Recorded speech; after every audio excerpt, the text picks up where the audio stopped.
दोस्तों नमस्कार, मैं हूं आपके साथ राहुल राणा। दोस्तों, उत्तर प्रदेश की राजनीति में इन दिनों एक बार फिर बड़ा सवाल खड़ा हो रहा है।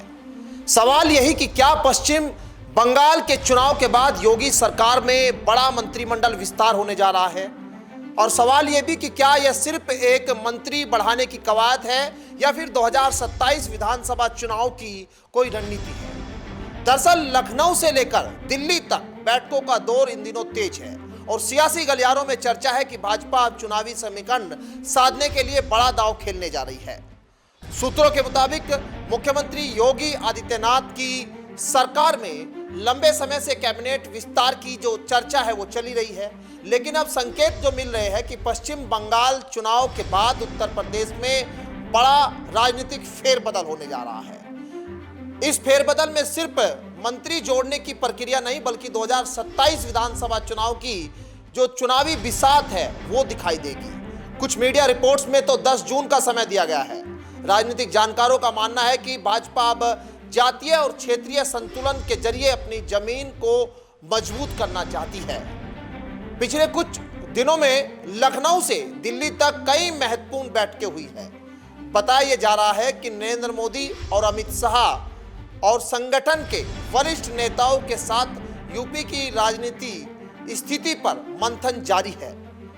इस बीच लेकिन कैबिनेट विस्तार को लेकर जो चर्चाएं तेज हो गई है, उनमें सबसे बड़ा जो फोकस है इस बार जातीय समीकरण पर माना जा रहा है।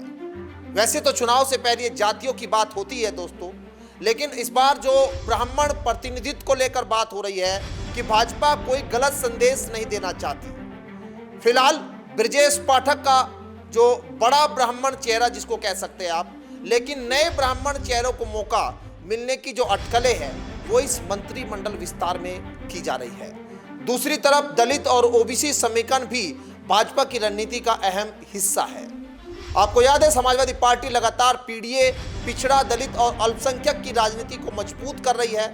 ऐसे में भाजपा भी इस नैरेटिव का जवाब अपने कैबिनेट विस्तार के जरिए दे सकती है। ऐसी खबरें यहां सामने आ रही है। अब जो सबसे ज्यादा जो चर्चा है पश्चिम यूपी को लेकर है। जाट और ओबीसी वोट बैंक को साधने के लिए भूपेंद्र सिंह चौधरी का नाम भी तेजी के साथ चला जा रहा है।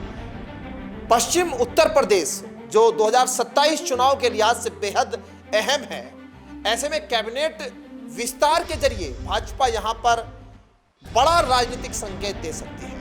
जयंत चौधरी हो या फिर भूपेंद्र चौधरी, उनके जरिए किसी भी एक। महिला आरक्षण की सियासत के बीच भाजपा महिला कार्ड भी खेल सकती है, ये भी खबर है। अगर किसी महिला नेता को बड़ी जिम्मेदारी मिलती है तो इसे महिला वोट बैंक की रणनीति भी माना जाएगा।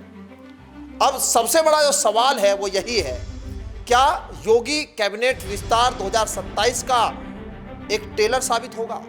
और सवाल यह भी है कि क्या भाजपा जातीय समीकरण के जरिए सपा के पीडीए फॉर्मूले को जवाब दे पाएगी? फिलहाल निगाहें पश्चिम बंगाल के चुनाव के बाद होने वाले बड़े फैसले पर टिकी है, लेकिन जो पश्चिम बंगाल का चुनाव होगा, अब उसके बाद जो 10 मई खबर जिस तरह से आ रही है कि 10 मई तक उत्तर प्रदेश में कैबिनेट में विस्तार हो सकता है, उसमें जयंत चौधरी की पार्टी पर भी नजर है। जयंत चौधरी की पार्टी से भी एक राज्य मंत्री बनाए जाने की चर्चा है। अभी हालांकि ये चर्चाएं हैं, इसमें कितना सच है, कितनी बार विधायकों द्वारा कहा गया कि उनको वादा किया गया था, अब वो वादा निभा जाएगा कि नहीं वो तो अलग बात है। लेकिन अभी 27 का चुनाव है तो साथियों को भी खुश रखना होगा और जातियों को भी खुश रखना होगा। तो यही संदेश इस बार जो कैबिनेट विस्तार है उसमें देखा जा सकता है।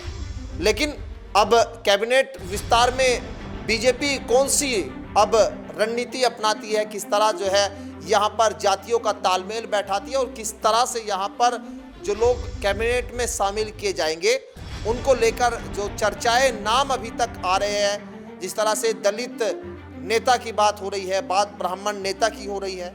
अब ये सारी तमाम चीज़ें, कवायद जो है वो बीजेपी के कितने काम आएगी 2027 के चुनाव में, ये भी अपने आप में सवाल है। लेकिन विस्तार को लेकर अब चर्चाएं बहुत तेजी के साथ चल रही है। इस खबर में मेरे साथ फिलहाल इतना ही, लेकिन आप क्या सोचते हैं वो जरूर हमें अपनी राय कमेंट में बता सकते हैं। नमस्कार।